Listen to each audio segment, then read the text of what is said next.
자, 그러면 오늘은 여러분과 함께 하나님의 나라와 영생과 하나님의 나라에 대해서 같이 살펴봤으면 좋겠습니다.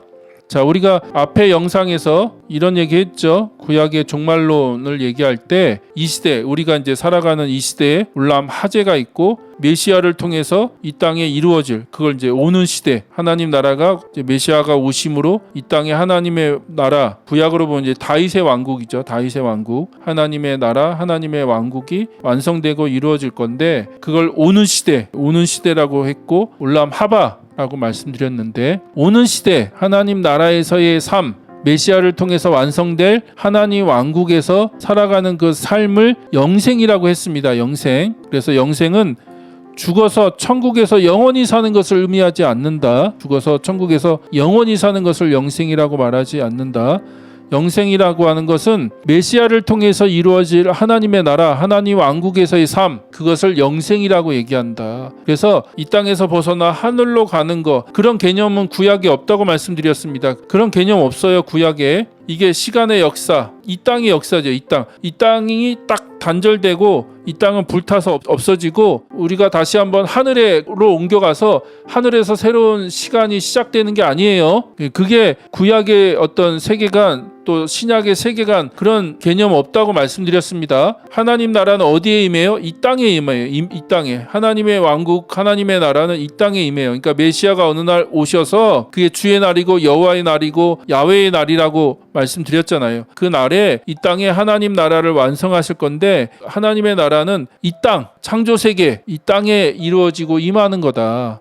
이 시대를 끝내고 오는 시대가 시작되는데, 메시아를 통해서 시작되는 오는 시대, 하나님 나라에서의 삶을 영생이라고 부른다. 그러니까 영생은 내세적인 개념이 없다는 거죠. 없다. 이해되시죠? 자, 그거를 조금 더 자세하게 살펴볼 건데 요한복음을 가지고 한번 같이 나눠보도록 하겠습니다. 요한복음 3장 3절이에요. 예수께서 그에게 말씀하셨다. 내가 진정으로 예수님이 이제 무엇인가 중요한 얘기를 하실 때 진실로 진정으로 아멘이란 말인데, 그런 표현을 하실 때 진짜 중요한 얘기를 하시는 거거든요. 그러니까 이 구절이 진짜 중요한 얘기를 하시는 내용이라는 거죠. 자, 뭐라고 하십니까? 누구든지 다시 나지 않으면 하나님 나라를 볼 수 없다는 거예요. 예수께서 대답하셨다. 내가 진정으로 아멘 이렇게 말씀하시는 거예요. 내가 진정으로 너에게 말한다. 누구든지 물과 성령으로 나지 않으면 하나님 나라에 들어갈 수 없다는 거죠. 자, 그러니까 다시 태어나야 되고 물과 성령으로 나지 않으면 하나님 나라를 볼 수도 없고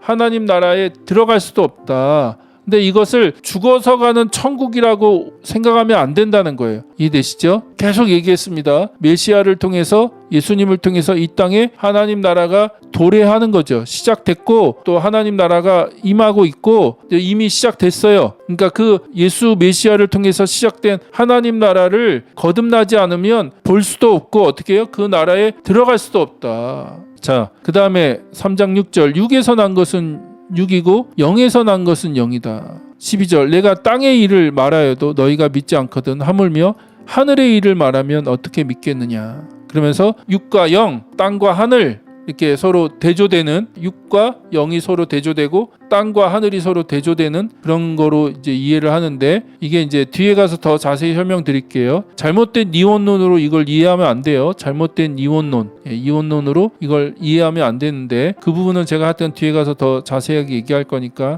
일단 넘어가겠습니다. 이런 본문의 내용을 확인만 하고 넘어갈게요. 13절, 하늘에서 내려온 이 곧 인자밖에는 하늘로 올라간 이가 없다. 15절, 그것은 그를 믿는 사람마다 어떻게 해요? 영생을 얻게 하려는 것이다. 그래서 다시 한번 앞에 얘기했던 그 생명, 다시 태어나야 된다, 물과 성령으로 태어나야 된다 하는 그거를 영생이란 단어로 설명하고 있죠. 영생. 16절 유명하죠. 우리가 잘 아는, 하나님께서 세상을 이처럼 사랑하셔서 외아들을 주셨으니 이는 그를 믿는 사람마다 멸망하지 않고 영생을 얻게 하려는 것이다. 그렇죠? 멸망하지 않고 영생을 얻게 하려는 것이다. 하나님께서 아들을 세상에 보내신 것은 세상을 심판하시려는 것이 아니라 아들을 통하여 세상을 구원하시려는 것이다. 그래서 영생과 구원, 이게 다 연결된 개념이라고 하는 것을 우리가 확인할 수 있죠. 자, 그러면 그 우리가 읽은 이 구절을 좀 설명해 드릴 건데, 예수님은 이 경건한 율법 교사 누구예요? 니고데모죠. 니고데모가 밤중에 찾아와서 예수님께 질문을 던지니까 예수님이 대답하신 거잖아요. 그래서 그 율법 교사에게 하나님의 나라, 하나님의 왕국을 보거나 들어가기 원하는 자는 누구든지 새로운 탄생, 위로부터 탄생해야 되고 물과 성령으로 새롭게 탄생해야 된다. 그 새로운 탄생을 경험해야 된다라고 말씀하고 있다는 거죠. 왜냐하면 인간의 삶은 죄로 인해 부패했으므로 우리의 우선순위와 헌신의 대상을 근본적으로 변화시키고 하나님의 다가올 통치와 보조를 맞추기 위해서는 위로부터 새로운 생명이 주입될 필요가 있다는 거예요. 무슨 말이에요? 이 시대의 삶을 끝내고 오는 시대의 삶을 우리가 살아야 되잖아요. 그러기 위해서는 우리의 노력이나 어떤 다른 것으로 되는 게 아니라 하나님이 새로운 생명을 우리에게 주입해 줘야 된다는 거예요. 주입해야 된다. 그래야지 예수님을 통해서 시작된 하나님 나라에서의 새로운 삶이 가능하다. 땅이라고 하는 게 결국은 이 시대를 얘기하는 거예요. 이 시대에서 살았던 육으로 태어나는, 그러니까 어머니 뱃속에서 한번 육으로 태어나고 이 시대에서 부여받은 어떤 그런 생명을 얘기하는 거죠.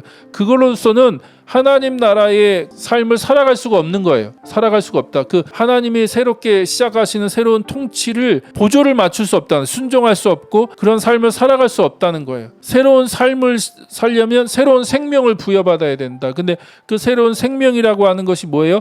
하늘로부터 주어져야 된다. 여기서 하늘은 하나님으로부터 주어져야 된다고 얘기하는 거예요. 하나님으로부터 새로운 생명을 주입받아야지 그것이 새로운 삶으로 연결될 수 있다. 생명은 삶을 얘기하는 거니까. 자, 공간복음에서는 하나님 나라의 생명 또는 하나님의 통치 아래 살아가는 삶, 이것을 이제 새로운 생명이라고 얘기하는데 요한복음에서는 보통 영생이라고 부른다. 그러니까 공간복음에서는 생명이라고 불러요. 생명. 근데 이 생명도 결국 하나님 나라와 연결된 생명이라, 그렇죠? 하나님의 통치 아래 살아가는 거, 하나님의 다스림 안에 살아가는 거, 하나님과의 온전한 관계 회복하는 거, 그래서 하나님이 주시는 그 생명을 부여받는 거. 근데 요한복음에서는 그거를 뭐라고 부른다? 그걸 영생이라고 부른다. 영생. 그래서 그 영생은 죽어서 천국에서 내세에서 영원히 사는 것을 얘기하는 게 아니라, 그런 걸 얘기하는 게 아니라, 이 영생이는 생명과 같은 의미로서 하나님 나라의 그 생명을 부여받는 거, 하나님의 통치 아래 살아가는 삶을 얘기하는 거 같은 개념이다. 자, 미래가 제외되는 것은 아니지만, 그렇죠? 미래가 100% 그냥 미래가 아예 없다고 얘기하는 거 아닙니다. 예수님이 다시 오실 때 그 하나님 왕국, 하나님 나라가 완성되잖아요. 완성되고 우리는 그 하나님 나라에 들어갈 거기 때문에 미래가 제외되는 것은 아니지만, 요한복음에서 영생은 1차적으로 현세의 삶이 끝난 뒤 사후의 실제를 가리키는 것이 아니라, 그러니까 천국에서의 삶을 얘기하는 거나 천당에서 영원히 사는 것을 얘기하는 게 아니라, 미래의 어떤 그런 영원한 저 하늘에서 영원히 사는 것을 얘기하는 게 아니라 지금 여기서의 질적으로 새로운 삶을 가리킨다. 이해되시죠? 지금 여기 오늘 우리에게 주어진 삶 속에서 하나님 나라의 삶을 살아가는 거, 특별하게 우리가 막 세상과 다 절교해서 저 산속에 들어가서 막 돛 닦다가 죽어서 천국 가는 거, 그게 목적이 아니라 우리에게 주어진 가정과 일터와 학교와 사회 각 영역 안에서, 또 죄로 인해 망가지고 깨어졌지만 그 세상 속 안에서 어떻게 해요? 전혀 다른 질적인 삶을 사는 거, 그러니까 하나님 나라의 가치대로 사는 거, 하나님 나라의 진리대로 살아가는 거, 세상의 그 가치와 세상의 그 사람들이 생각하는 그 기준대로 살아가는 게 아니라, 돈에 의해서 어떤 명예와 권력과 어떤 그런 만문에 의해서 살아가는 것이 아니라 하나님을 섬기고 하나님을 의지하면서 하나님 나라의 가치와 기준을 가지고 우리에게 주어진 삶을 건강하게 살아가는 거, 그걸 얘기하는 거다. 그게 영생을 가진 자의 삶이고 그게 생명을 가진 자의 삶이라는 거예요. 그리고 요한복음 10장 10절에서는 그걸 풍성한 생명이라고 얘기하죠. 자, 10장 10절, 도둑은 다만 훔치고 죽이고 파괴하려고 오는 것뿐이다. 나는 양들이 생명을 얻고 또 더 넘치게, 생명을 얻고 더 넘치게 얻게 하려고 왔다. 그래서 생명만 받는 것, 그 정도만 아니라 그것을 통해서 더 풍성한 삶, 더 넘치는 삶을 살게 하려고 왔다. 그래서 생명, 영생은 내세를 위한 것이 아니라 현세를 위한 것이다. 오늘 하루 나에게 주어진 이 삶 속에서 육체를 가지고 살아가는 이 삶 속에서 하나님이 주시는 그 풍성함을 누릴 뿐만 아니라 그것을 나누는, 내 가족에게 나누고 내 직장 동료애들에게 나누고 이웃들에게 나누고 가족들에게 나누고 그것을 나누는 그런 삶을 살아가는 거. 그래서 오늘이 중요한 거지, 영생은 오늘을 위한 삶이지 저 미래를 위한 삶이 아니라는 거예요. 영생이라는 말이. 이해가 되시나요? 저는 여러분이 이게 이해가 되셨으면 좋겠습니다.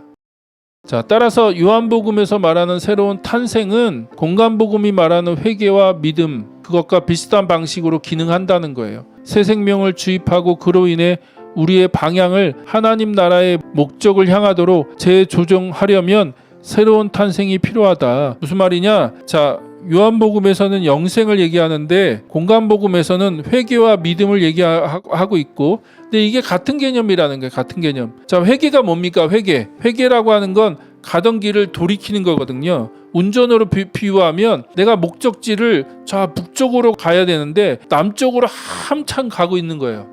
가다 보니까 내가 지금 완전 거꾸로 가고 있네 라고 깨달았으면 어떻게 해야 됩니까? 유턴해야죠. 유턴하는 게 회개예요. 회개. 그러니까 내가 이 세대의 삶을 살았잖아요. 이 세상의 삶을 살았고 육체의 욕심을 따라 살았고 세상의 욕망을 따라 살았고 세상의 기준대로 가치대로 그냥 내가 주인이 되어서 살아왔잖아요. 그게 잘못되었다는 걸 깨달았으면 어떻게 해요? 유턴해야 돼요. 유턴. 그리고 유턴만 하면 안 됩니다. 뭘 해야 돼요?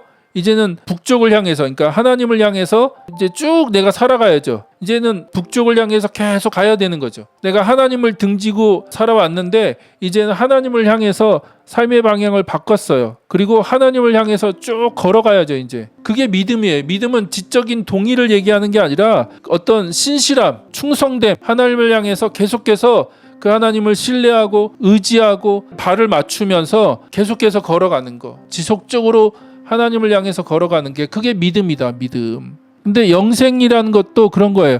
새 생명을 단순히 부여받는 것, 주입되는 거로 끝나는 게 아니라, 그렇게 새 생명을 부여받았으면 어떻게 해요? 내 삶을 다 조정해야 된다고 해요. 조정.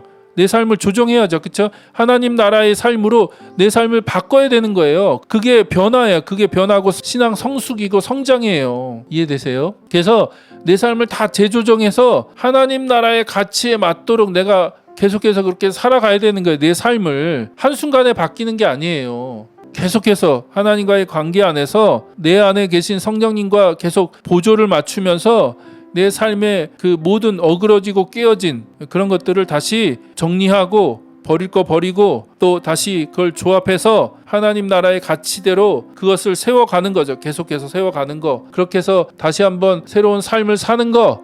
같은 의미라는 거예요. 같은 의미. 요한복음에서 말하는 영생이나 공간복음에서 말하는 회개와 믿음이나 같은 얘기를 하는 거다. 같은 얘기. 문제는 현대의 많은 그리스도인들이 영생을 1차적으로 하늘에서 영원히 거한다는 개념과 종종 연결되는 사후의 삶에 대한 언급으로 이해한다는 거예요. 그렇죠? 그렇게 딱 오해하고 있고, 그리고 그 오해를 가지고 어떻게 해요? 선입견이 그렇게 딱 이제 형성됐어요. 이제 그런 구절들이 다 그렇게만 보이는 거죠. 그래서 하나님 나라를, 하나님 왕국을 해석하는데 이 비성경적 개념을 사용한다는 거예요. 그래서 계속 얘기하지만 우리가 하나님 나라 복음, 하나님 나라를 놓치고 살았잖아요. 빨간 렌즈만 끼면 온통 다 빨갛게 보이는 것처럼, 파란 렌즈를 끼면 온통 다 파랗게 보이는 것처럼 하나님 나라의 그 렌즈를 잃어버렸는데 하나님 나라에 대한 구절까지도 다 사후의 어떤 그런 내세와 관련된 것으로 다 해석해버리잖아요. 다 그렇게 해석하고 또 그렇게 이해하고. 대표적인 게 뭔지 아십니까? 나중에 한번 이것도 얘기할 건데 요한복음 14장에 보면 예수님이 내가 먼저 가서 아버지의 집을 예비하겠다, 준비하겠다라고 제자들에게 얘기해요. 그걸 뭐라고 해석해요? 아버지의 집을?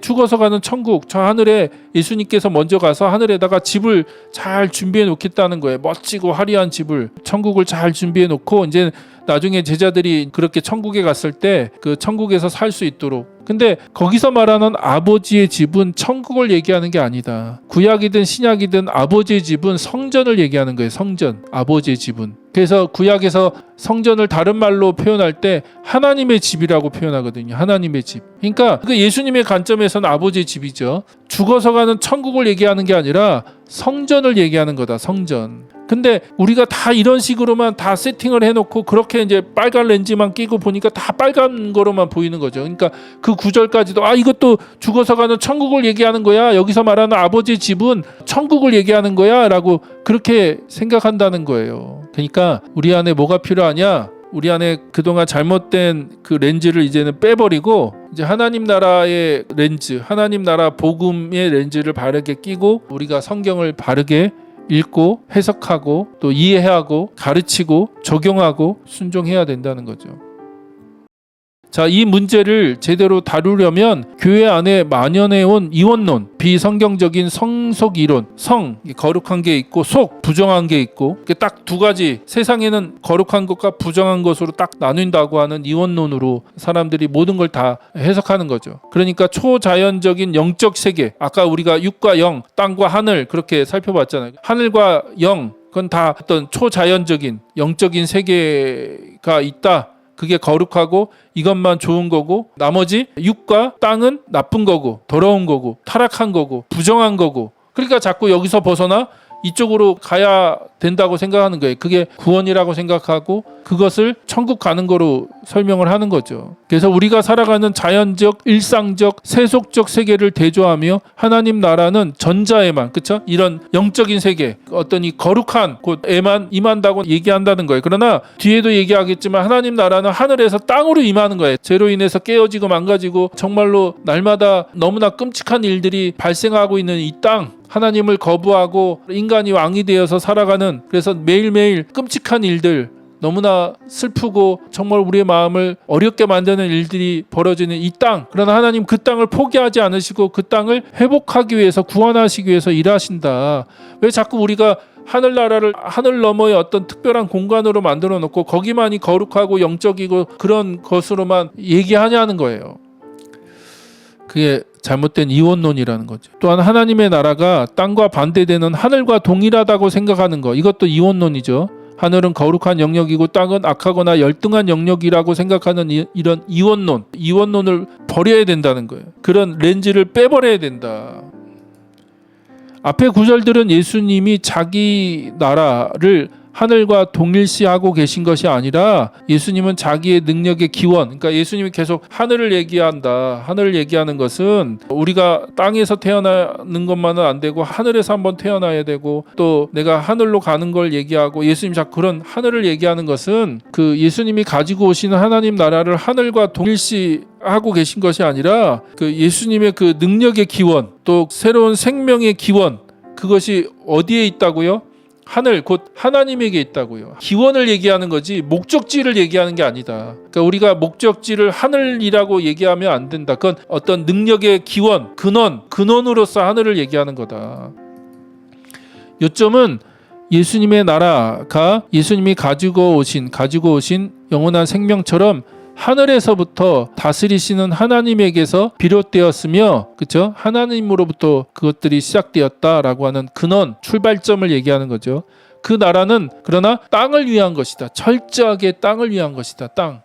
즉 땅은 현재 하늘과 조화를 이루지 못하고 있지만 하나님 나라의 도래는 바로 땅을 하늘과 일치시키기 위해서라는 것이다. 이것도 이해되시죠? 그러니까 창세기를 보면 하늘과 땅을 만드시고 하늘에 계신 하나님의 뜻이 이 땅에 온전히 이루어지도록 하나님이 그런 구조로 만드셨잖아요. 하늘과 땅이 조화를 이루는. 그러나 그것이 죄로 인해서 깨어지고 망가졌죠. 그것을 다시 한번 회복하시기 위해서 하나님이 예수 그리스도를 통하여 하나님 나라를 이 땅에 시작하시죠. 하나님의 계획은 뭐예요? 하늘과 땅이 조화를 이루는 것. 그리고 요한계시록으로 넘어가면 그것이 최종적으로는 새 하늘과 새 땅, 그러니까 처음 하늘과 처음 땅이 회복되는 게 아니라 그 처음 하늘과 땅으로 돌아가는 게 아니라 새 하늘과 새 땅, 그때와 다른 어떤 질서를 가지고 있는 새 하늘과 새 땅을 하나님이 완성하실 거라는 거예요. 그리고 우리는 그때까지 뭐 하는 거예요? 하늘에서 하나님의 뜻이 온전히 이루어진 것처럼 땅에서도 하나님의 뜻이 온전히 이루어지도록 우리는 이 땅에 하나님 나라를 구현해 가는 삶, 하나님 나라를 이 땅에 확장해 가는 삶, 그런 삶을 살아야 되는 자들로 부르심을 받았다는 거예요.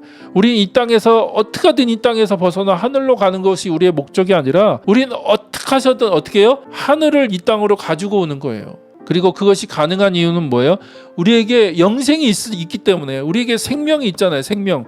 그리고 그 생명은 어떻게 주어져요? 성령의 내주로 주어지는 거예요. 성령께서 내주하시니까 우리가 새로운 생명을 부여받는 것이거든요. 생명이든 영생이든 뭐든 하나님 나라의 그 새로운 삶은 성령이 내주하시기 때문에 가능한 것이다. 그래서 요한복음 20장 21절 22절 예수님께서 부활하시고 제자들에게 나타나셔서 아주 독특한 행동을 하시죠. 하나의 독특한 행동을 하시는데 뭐라고 하십니까? 예수께서 그들에게 말씀하셨다. 너희에게 평화가 있기를 빈다. 아버지께서 나를 보내신 것과 같이 나도 너희를 보낸다. 그렇죠? 자, 이렇게 말씀하신 다음에 그들에게 숨을 불어 넣으시고 말씀하셨다. 뭐라고요? 이렇게 불어 넣으셨다고요. 제자들 향해서 숨을 이렇게 불어 넣으시면서 뭐라고 하십니까? 성령을 받으라 라고 말씀하셨다는 거예요. 성령을 받으라. 히브리 말로 르하흐라는 말은 호흡이라는 말도 되고 어떤 바람이라는 말도 되고 성령이라는 말도 됩니다. 재밌죠? 예수님께서 숨을 이렇게 내쉬면서 성령을 받으라 라고 말씀하셨는데 이게 어디 구절을 연상케 합니까? 창세기 2장 7절 주 하나님이 땅의 흙으로 사람을 지으시고 그 코에 생명의 기운을 불어 넣으시니 사람이 생명체가 되었다. 하나님이 사람을 땅의 흙으로 만드신 다음에 육체를 만드신 다음에 그 코에다가 생명의 기운 이렇게 불어 넣으신 거죠. 그랬더니 사람이 생명체가 되었다. 예수님이 지금 새 창조를 하시는 거죠. 새 창조. 그리고 성령을 불어 넣으심으로 인해서 어떻게 해요? 성령의 내주, 성령께서 우리 안에 들어와 계셔서 하나님 나라의 생명을 우리에게 부여하심으로 이 땅에서 하나님 나라를 살아가는 하나님의 백성이 되게 하는 거죠. 그러므로 성령과 함께 살아가는 삶을 배우십시오. 성령과 함께 보조를 맞추시고 성령과 함께 살아가는 삶을 배우시고 그래서 그 성령과 함께 이 땅에 하나님 나라를 확장하는 삶, 하나님 나라를 이루어가는 삶이 무엇인지를 여러분이 계속해서 배워가야 돼요. 그게 영생이라는 거예요. 그게 영생. 그래서 여러분 오늘 영생을 사세요. 여러분 가정에서 영생을 사시고 여러분 일터에서 영생을 사시고 여러분 학교에서 영생을 사시고 여러분 오늘 육체를 가지고 살아가는 여러분의 그 삶 속에서 영생을 사시기를 주의 이름으로 축복합니다.